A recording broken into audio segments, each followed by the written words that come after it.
నా పేరు యాండ్ర రాజేంద్రబాబు అండి. మాది జిలిమిల్లి మండలం, పోలవరం తాలూకా అండి, ఏలూరు జిల్లా.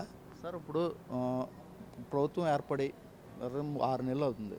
ఎలా ఉంది సార్ ప్రభుత్వం పాలన, ఎలా అనిపిస్తుంది? బాబు గారు బాగా కష్టపడుతున్నారండి. గత ప్రభుత్వం చేసిన అరాచకాలన్నిటికీ అన్నీ గాడిలో పెట్టాలంటే టైం పడుతుంది కాబట్టి ఒక 5-6 నెలలు అయింది. చాలా వరకు గాడిలో పెట్టారు. ఒకటి చూసుకోండి, అమరావతి రైతులు ఎంత ఇబ్బంది పడ్డారో మీ అందరికీ తెలుసు. బాబు గారు వచ్చిన తర్వాత వాళ్ళు ఎంత ప్రశాంతంగా అంటున్నారో తెలుసు. అలాగే కూడా పార్టీలో కింద నాయకత్వంలో, మండల స్థాయి నాయకత్వంలో కూడా కొంచెం బాబు గారు దృష్టి పెట్టవలసిన అవసరం ఉంది. కొంతమందిని ఇబ్బంది పెడుతున్నారు.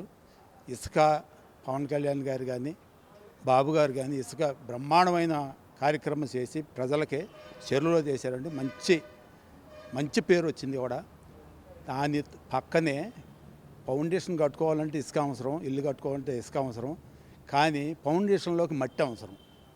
ఆ మట్టి కొంతమంది దందాలుగా ఏర్పడి 400 ఉన్నది 800, 800 ఉన్నది 1600 మట్టి అమ్ముకునే పరిస్థితి కాడికి వచ్చింది.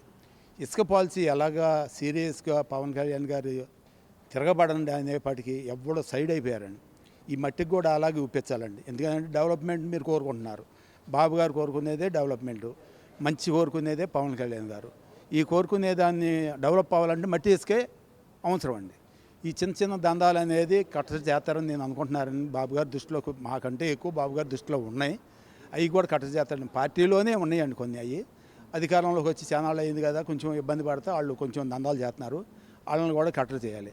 అలాగే రాజమండ్రి జిల్లా ఈస్ట్ గోదావరిలో నాకు చిన్న సమస్య ఉందండి, భూ సమస్య.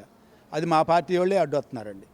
పిల్లల పేరు అన్నీ ఉన్నా కోర్టుకు వెళ్ళాం, కోర్టు మాకు ఇచ్చిన, ఇంకో కోర్టుకు వెళ్ళారు, ఆ కోర్టు మాకు ఇచ్చిన, రెవెన్యూ సైడ్ మొత్తం పిల్లల పేరు ఉన్నా సరే నా భూమిలోకి వాళ్ళు అడ్డొచ్చి పడి, నేను వేరే చోట ఉండటం, భూమి ఒక చోట ఉండటంలో వాళ్ళ లోకల్ రాజకీయం చేస్తే ఎంఆర్ఓని కానీ, ఎండిఓ కానీ, సిఏని కానీ వాళ్ళ చెప్పు చేతలు వండుకొని చేస్తున్నారు. చట్ట ప్రకారం పనిచేయాలని మేము కోరుతున్నాం. అది అంటే మీరేమో రాష్ట్రంలో చంద్రబాబు గారు చాలా కష్టపడుతున్నారు, పవన్ కళ్యాణ్ గారు అని చెప్పి మీరు అంటున్నారు. కానీ నేను జగన్మోహన్ రెడ్డి గారు ప్రెస్ మీట్ పెట్టి రాష్ట్రంలో అరాచక పాలన జరుగుతుంది, ప్రజలు చాలా ఇబ్బంది పడుతున్నారు, చంద్రబాబు గారు మోసపోతూ హామీలు ఇచ్చారని చెప్పి మాట్లాడుతుంది. ఎలా చూడాలి? దేనివల్ల అరాచకం జరుగుతుంది చెప్పండి. ఇసుక మీద జరిగింది.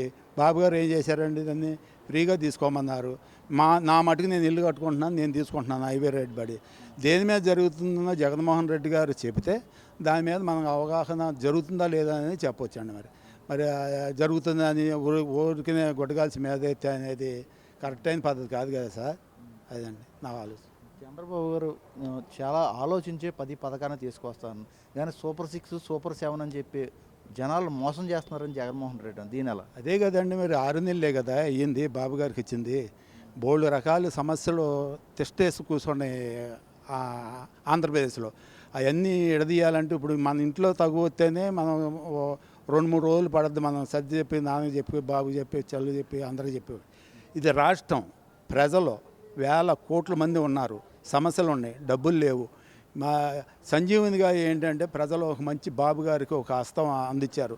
ఎందుకంటే కేంద్రంలో వాళ్ళకి తక్కువ రావటం, మనకి ఎంపీలు ఎక్కువ రావటం, బాబు గారు దాన్ని పట్టుకుని ఈ సాము చేస్తున్నారండి. ఏంటంటే పడవని తోడాలంటే తెడ్డున్నట్టు ఇప్పుడు ఆ ఎంపీలే మనకి సంజీవునిగా అయ్యింది. ఈ ఒక్కొక్కటి బాగు చేస్తున్నారు కాబట్టి అప్పుడే మనం అంటాకు లేదు. 1 సంవత్సరం దాటిన తర్వాత పోనీ ఏమన్నా ఉంటే అప్పుడు అడగండి, పోనీ మనము ఒప్పుకుందాం. తప్పు ఉంటే అసలు వద్దు, తప్పు అనేది చేయకూడదు ఎవరు. అదే ఉద్దేశం లోకేష్ గారు కానీ, బాబు గారు కానీ, పవన్ గారు కానీ ఖచ్చితంగా నడుస్తున్నారు. వాళ్ళ మీద బురద వేయటం అనేది నాకు అంత భయంగా లేదు సార్. అసలు ఏది తప్పు చేస్తున్నారని చెప్తే దాని మీద మనం కూడా, మేము కార్యకర్తనండి, సీనియర్ కార్యకర్తని. నేను పుట్టుక తెలుగుదేశం, సాగు తెలుగుదేశం నాది. నాకు బైపాస్ అయింది. నేను పార్టీలో కొంచెం తక్కువగా ఉన్న బైపాస్ మంచం మీద ఉన్నప్పుడు ఎలక్షన్ అయింది. దేని మీద ఉన్నారో చూస్తే వాళ్ళ దృష్టికి తీసుకెళ్తాం మేము కూడా. ఎమ్మెల్యే ద్వారాగో, ఇంకో ఎంపీ ద్వారాగో. మా ఎంపీ ఉన్నారు, చిన్న పిల్లోడితో కూడా మాట్లాడతాడండి, బుట్ట మహేష్ గారు. అటువంటి వాళ్ళ ద్వారా సార్ బాబు గారు ఈ రకం తప్పు చేస్తున్నారని చెప్పిస్తాం అవసరం అయితే. అది చేస్తాం, కానీ ఏదో జరుగుతుందని గుడ్డగాల్సి మీద వేస్తాం అనేది కరెక్ట్ కాదు. ఓకే.